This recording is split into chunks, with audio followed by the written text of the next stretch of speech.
वालेकुम प्यारे बच्चों, आप लोग कैसे हैं?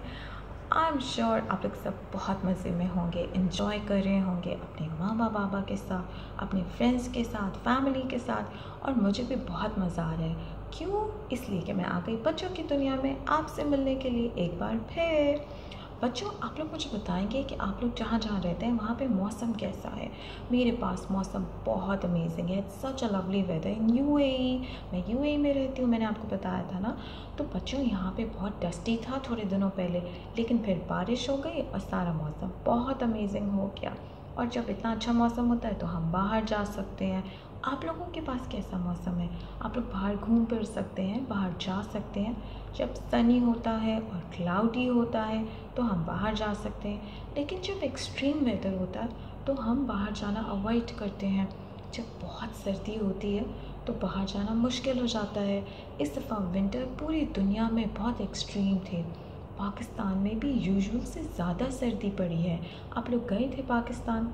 आप में से किसी का विज़िट हुआ था पाकिस्तान, या पाकिस्तान में किसी सिटी में आपने विज़िट किया था अपनी फैमिली के साथ? अच्छा चलें, मैं आपको बताती हूँ।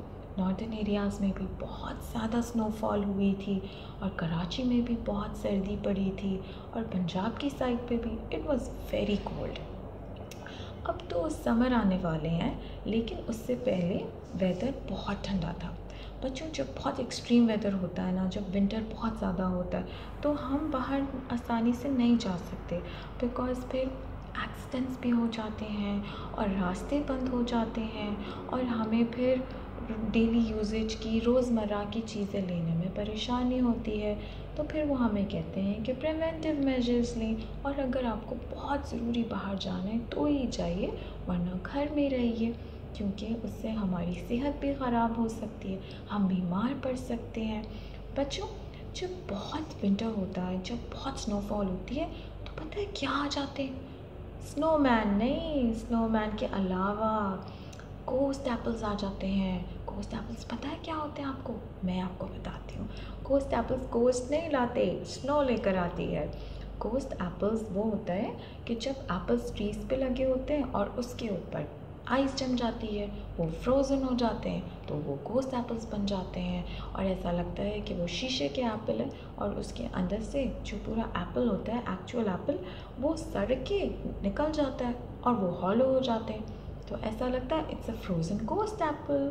अरे, फ्रोज़न से मुझे याद आया, बच्चों, आप में से किस किस ने फ्रोज़न 1 देखी है? और अब तो फ्रोज़न 2 का भी ऐड आ गया है, और मैं बहुत एक्साइटेड हूँ वो देखने के लिए। Frozen was such a beautiful story of 2 princess, और यहाँ पे जितनी भी लड़कियाँ हैं उन्होंने तो बहुत इन्जॉय किया होगा, क्योंकि जितनी भी गर्ल्स होती हैं वो अपने मामा बाबा की प्रिंसेस होती हैं। क्या आप लोगों को मालूम है कि एक पाकिस्तानी विजुअल इफ़ेक्ट्स आर्टिस्ट हैं, उनका नाम है मीर ज़फ़र अली, और उन्होंने भी फ्रोज़न में काम किया अपनी टीम के साथ। बच्चों, इज़न्ट इट अमेजिंग कि आप लोग अपने फ्रेंड्स को भी बता सकते हैं कि पाकिस्तानी आर्टिस्ट मीर ज़फ़र अली ने फ्रोज़न में अपनी टीम के साथ विजुअल इफ़ेक्ट्स का काम किया है।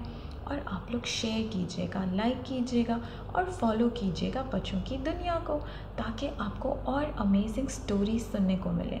और हम लोगों ने आज क्या जाना? फ्रोज़न एप्पल के बारे में और फ्रोज़न मूवी के बारे में। तो बच्चों, हमें इस ईमेल एड्रेस पे भेजिएगा आप लोग अपनी स्टोरीज़, अपनी पेंटिंग्स और अपनी जितने भी टैलेंट्स हैं हमें ज़रूर बताइएगा। हम लोग आपके अपने बच्चों की दुनिया में इसको शेयर करेंगे, क्योंकि हर बच्चा टैलेंटेड है, हर बच्चे के पास कोई ना कोई स्पेशल पावर तो ज़रूर है, क्योंकि हम लोग होते ही इतने अमेजिंग हैं। बच्चों की दुनिया में तो सब लोग टैलेंटेड होते हैं। तो बच्चों, हम लोग फिर मिलेंगे बच्चों की दुनिया में, इसी दुनिया में। Bye bye, I love you. प्यारे बच्चों, हमारे फेसबुक पेज बच्चों की दुनिया को लाइक करना, अपने फ्रेंड्स के साथ शेयर करना और फॉलो करना मत भूलिएगा।